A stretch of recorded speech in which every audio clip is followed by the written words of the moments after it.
You know, Jesus liked to tell stories that had special meanings. And once he told a story about a man who had 2 sons. The story went like this. Here is a man, and here is where he lives. He grows loads of apples in an orchard.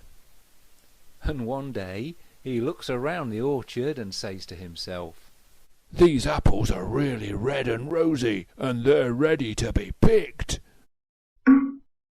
Anyway, back at home he's got 2 sons. So he goes home, finds his first son, and says, "I want you to help me pick the apples, son." "No," says the first son. "I'm too busy mending my toy aeroplane."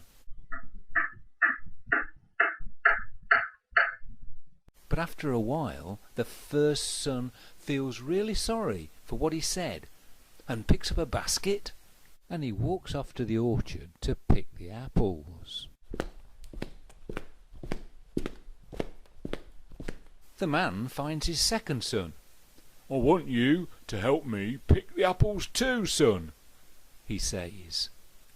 "Oh yes," says the second son. "I promise. I'll come as soon as I put my boots on." Back in the orchard, the first son is busy picking apples. And look, he's already filled one basket right to the brim. "Well done, son," says the man. "Here's another basket. We'll have this done in no time."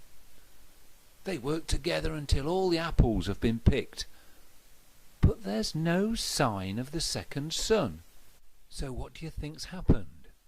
Yep, you're right. He's forgotten his promise. So after telling this little story, Jesus asks this question. Who do you think pleased his father the most? The first son or the second son? Jesus says what we do is more important than what we say. What we do is more important than what we say.